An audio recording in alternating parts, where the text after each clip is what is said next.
आप सभी श्याम भक्तों को जय श्री श्याम। श्याम भक्तों कैसे हैं आप सभी? उम्मीद करते हैं अच्छे ही होंगे। श्याम भक्तों, आज इस वीडियो के माध्यम से मैं आपको बरुथनी एकादशी की कथा सुनाने वाला हूं और साथ ही साथ बरुथनी एकादशी का क्या महत्व है, इस व्रत को आपको क्यों करना चाहिए, इस व्रत को करने से आपको क्या क्या फल मिल सकते हैं, संपूर्ण जानकारी आज आपको एक ही वीडियो में मिलेगी। और इसके साथ ही साथ मैं आपको बताऊंगा साल 2025 में बरुथनी एकादशी का व्रत कब किया जाएगा, इस व्रत का पारण कब किया जाएगा। श्याम भक्तों, पूरे वीडियो को लास्ट तक जरूर सुनिए। श्याम भक्तों, भगवान श्री कृष्ण कहते हैं कि वैशाख मास के कृष्ण पक्ष की एकादशी को बरुथनी एकादशी के नाम से जाना जाता है। ये सौभाग्य देने वाली, सब पापों को नष्ट करने वाली तथा अंत में मोक्ष देने वाली एकादशी है। इसकी कथा आज मैं आप सभी को सुनाता हूँ। प्राचीन काल में नर्मदा नदी के तट पर मान्यधाता नाम के राजा राज्य करते थे। वो अत्यंत दानशील तथा तपस्वी थे। एक दिन जब वो जंगल में तपस्या कर रहे थे, तभी न जाने कहां से एक जंगली भालू आया और राजा का पैर चबाने लगा। राजा पूर्वत्य अपनी तपस्या में लीन रहे।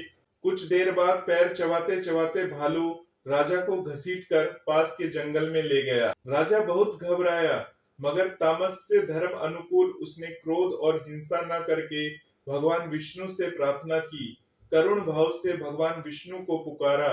उसकी पुकार सुनकर भगवान श्री हरि विष्णु प्रकट हुए और उन्होंने चक्र से भालू को मार डाला। राजा का पैर भालू पहले से ही खा चुका था। इससे राजा बहुत ही शोकाकुल हुए। उन्हें दुखी देखकर भगवान विष्णु बोले, हे वत्स, शोक मत करो, तुम मथुरा जाओ और बरुथनी एकादशी का व्रत रखकर मेरी बारह अवतार मूर्ति की पूजा करो। उसके प्रभाव से तुम पुण्य सभी अंगों को प्राप्त कर लोगे। इस भालू ने तुम्हें जो काटा है, यह तुम्हारे पूर्व जन्म का अपराध था। भगवान की आज्ञा मानकर राजा मान्यधाता ने मथुरा जाकर श्रद्धा पूर्वक बरुथनी एकादशी का व्रत किया। इसके प्रभाव से राजा शीघ्र ही पूर्ण, सुंदर और संपूर्ण अंगों वाला हो गया। इसी एकादशी के प्रभाव से राजा मान्यधाता स्वर्ग को गए थे। जो भी व्यक्ति भय से पीड़ित है, उसे बरुथनी एकादशी का व्रत रखकर भगवान विष्णु का स्मरण जरूर करना चाहिए। इस व्रत को करने से समस्त पापों का नाश होकर मोक्ष की प्राप्ति होती है।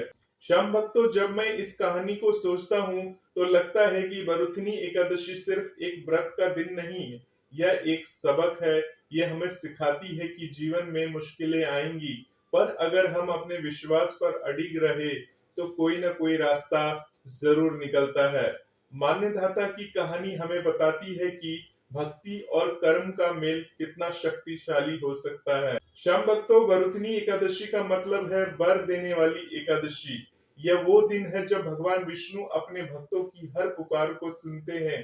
कहते हैं इस व्रत को करने से न सिर्फ मनोकामनाएं पूरी होती हैं, बल्कि समस्त पापों का नाश हो जाता है और मोक्ष के मार्ग खुल जाते हैं। ये व्रत सिर्फ शरीर का उपवास नहीं, बल्कि मन का शुद्धिकरण भी है। श्याम भक्तों, इस व्रत को यदि कोई अभागिनी स्त्री करे तो उसको सौभाग्य मिलता है।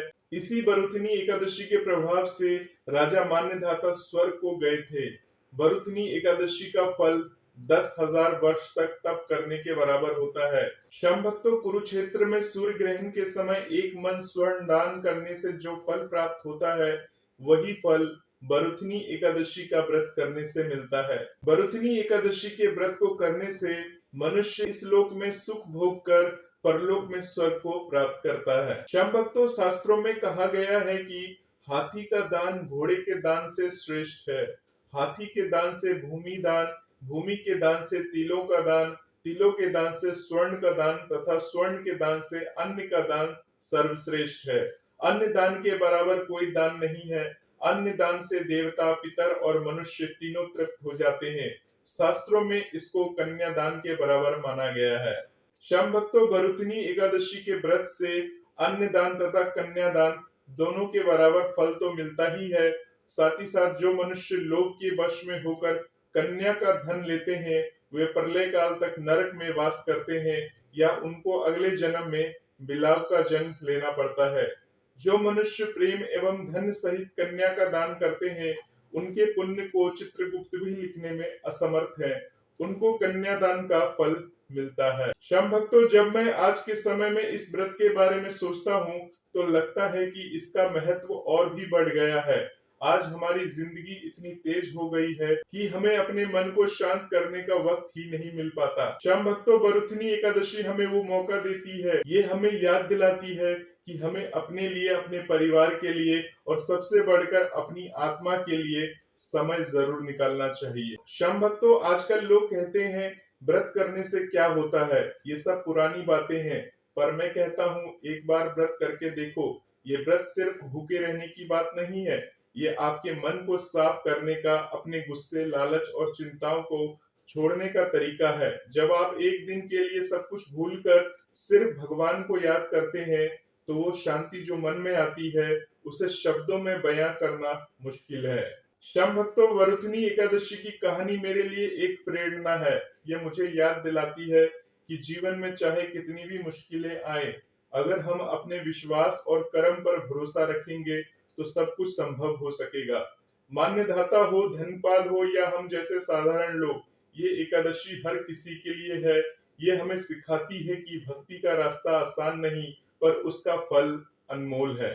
चलिए श्याम भक्तों, अब जानते हैं कि वरुथनी एकादशी का व्रत आपको किस प्रकार से कर लेना चाहिए। हालांकि आप जानते हैं, फिर भी आपको एक बार याद दिला देता हूँ, क्योंकि श्याम भक्तों ये कहानी सुनकर मन में उत्साह तो जागता ही है। ये व्रत बहुत सरल है, पर इसे पूरे मन से करना जरूरी होता है। श्याम भक्तों, सबसे पहले आपको सुबह जल्दी उठना चाहिए, स्नान करना चाहिए और स्वच्छ वस्त्र पहनना चाहिए। फिर भगवान विष्णु के सामने दीप जलाकर संकल्प लेना चाहिए कि आप ये व्रत पूरी श्रद्धा के साथ करेंगे।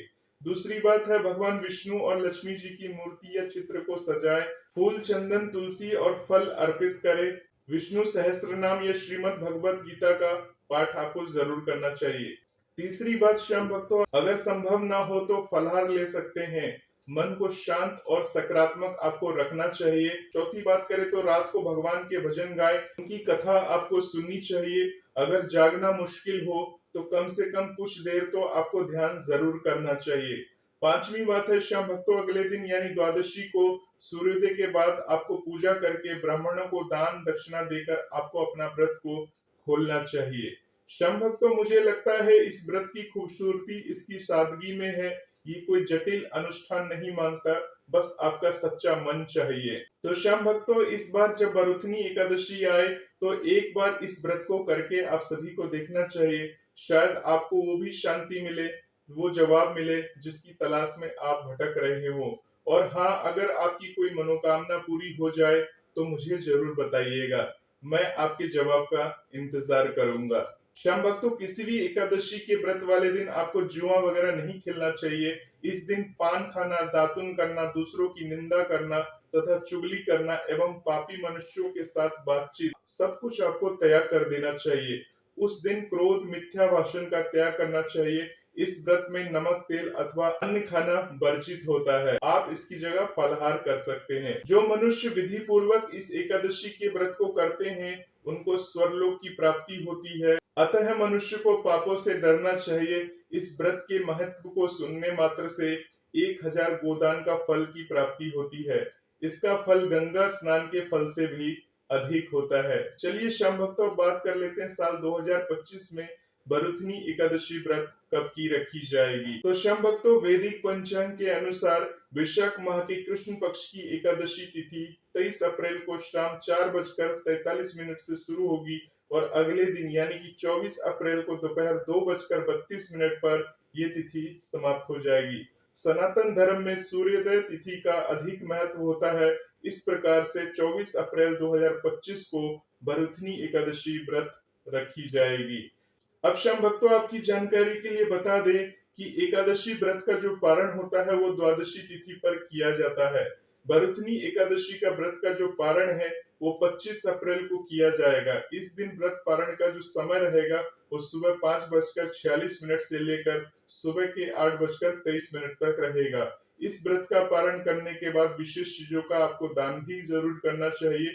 धार्मिक मान्यता के अनुसार द्वादशी तिथि पर दान करने से एकादशी व्रत का पूरा फल मिल जाता है। तो होपफुली श्याम भक्तों सारी जानकारी आपको समझ में आ गई होगी। अगर एकादशी से जुड़ी हुई कोई भी आपके सवाल हैं तो कमेंट बॉक्स के माध्यम से हमें पूछ सकते हैं। मिलते हैं श्याम भक्तों एक नए वीडियो के साथ। तब तक के लिए आप सभी श्याम भक्तों को जय श्री श्याम, जय श्री राधे।